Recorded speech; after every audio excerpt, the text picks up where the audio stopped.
Well, what's going on, guys? This is Carl on the Racerred channel. Just out here riding a little bit of desert. It's actually nice and warm up here. I'm kind of wondering if we're going to be able to do mountain riding pretty soon. We'll see. The weather is definitely looking nice, but it could make for a dry summer.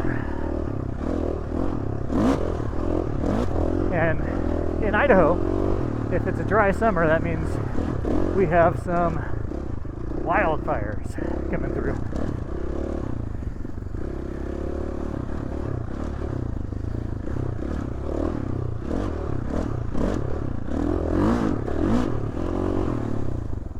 Somebody hiked through here. See a lot of footprints.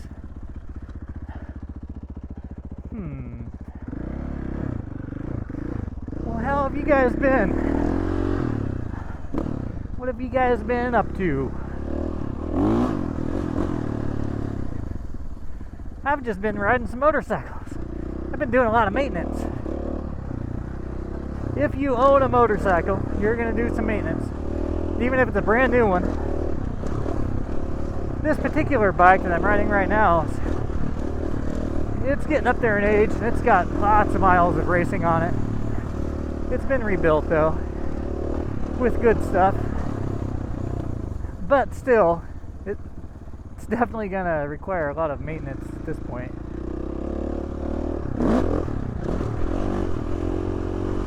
Just to keep it going. There's always something going on with it. Wheel bearings, chains wearing out, sprockets, tires. I totally get why people who race all the time get a bike every year or every couple of years. So really, you're just paying a couple $1,000 extra for another bike, and with that price you're getting a bike that doesn't need anything for probably a couple of years. A lot of people call them one-year bikes. Motocrossers anyway. They'll get a brand new bike and say, that's a one-year bike. Won't need anything for a year.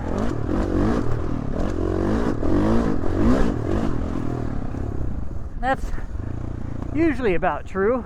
About a year these bikes will go with brand new everything. I need to do a better job of flushing the front brake out on this one. Front brake doesn't work right, but this is a 2017 model, which, man, that's an 8-year-old bike, and it's had 4 seasons of racing. So I haven't raced it this year or last year. I've been nice to it. And as long as you don't race a bike, if you're not redlining it all the time, it'll last a long time. This thing will last a long time. He sees me. He's way out there. Riding with my dad today. He's got the 2022 Beta 200R. Or maybe it's the RR. One of those. I think they have the RR and then the race. Anyways, this is a fuel-injected 2-stroke. Not fuel-injected, oil-injected 2-stroke. Throttle position-based. I actually did a review on that bike. Pretty sweet bike. Only thing that sucks about it is the turning radius is horrible. Other than that, it's got tons of power down low, and it feels really light. It rides kind of like a 125, but with good bottom end power. Really cool bikes. And I'm riding my mighty KTM 450, 2017 model. And it is a fuel-injected 4-stroke, 450cc XEF race bike, cross-country race bike. It's been a really good bike to me so far. It has had issues while I raced it, but it was only because of things I did. Well, for one, sucking dirt into the engine. So there are some things that your bike just isn't going to put up with no matter what it is. Yeah, both of these bikes though, very different. I'm on the other side of the dirt bike world with this thing compared to that Beta 200 in front of me. I've got a bike that will flame out on trails in a heartbeat. You really have to work your clutch with the bike that I'm riding. However, this thing will just blast through the sand washes, stay up on top of the sand. It's just a rocket ship. It revs to the moon. Yeah, there's definitely situations where I would prefer both of these bikes. The Beta, I would not even hesitate a little bit to take that Beta up into the mountains, despite its horrible turning radius. And that turning radius is a real nuisance when you're going downhill and trying to do tight switchbacks. It is a nuisance for sure. You just have to get used to it though.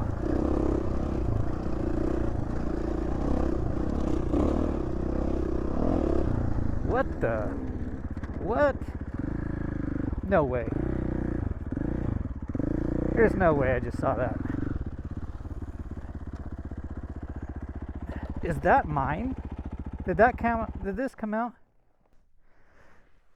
I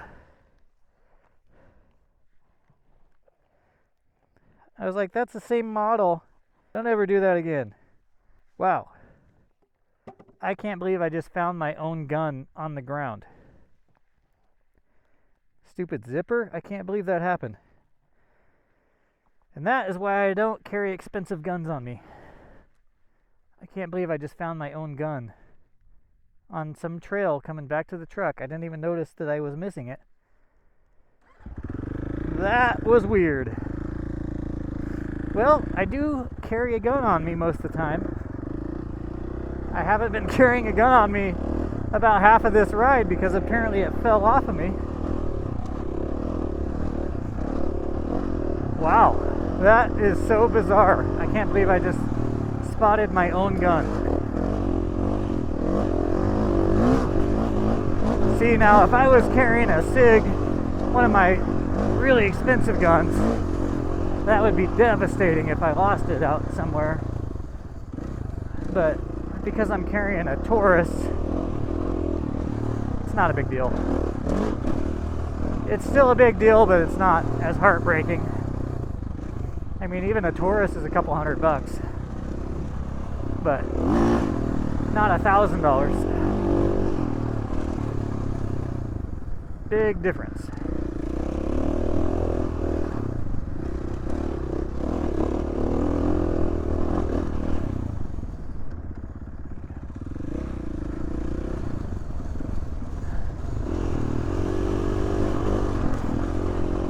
And pretty much my everyday carry on motorcycles remains the same, whether I'm riding a street bike, dirt bike, in the mountains or in the desert.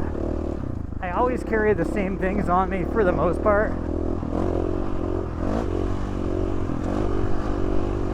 A lot of people question why I carry a saw on me in certain situations. I'm like, well, it's part of what I carry all the time. It's just what I carry. It has helped me many, many times, and no matter what situation I'm in, I feel like it could be useful even on the street.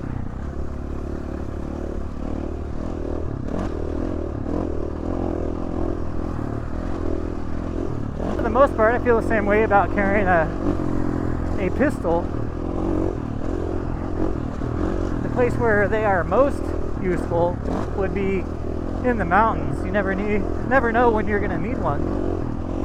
I've run into a few bears, been in really close proximity to black bears, and they have potential to be not friendly. They will straight up eat you. And then there are animals out there that are just aggressive, like moose, and they will straight up just murder you. They won't eat you, but they will murder you for sure. And I've run into many moose in the mountains as well. Not literally, but I have seen them, I should say. One of them was on the trail. You better hope that they feel like moving, because if they don't, they will move you out of the way. Anyways, crisis averted. I found my handgun. The pistole. I cannot believe that happened. It doesn't... That's the first time this zipper has come unzipped and my gun fell out. Gonna have to fix that for sure. Don't want that happening ever again. It's just not a good time. You don't want hundreds of dollars coming off of your person and falling into the woods. So I don't like the idea of carrying the gun on the bike so much, because if I run into a bear, literally, the bike will be away from me, and so will the gun. So I don't like that idea as much.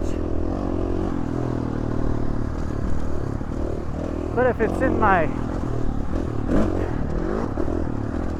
on my side, covered, kind of deep concealment, I do run the risk of it coming out if I don't have the right kind of attachments. I don't know.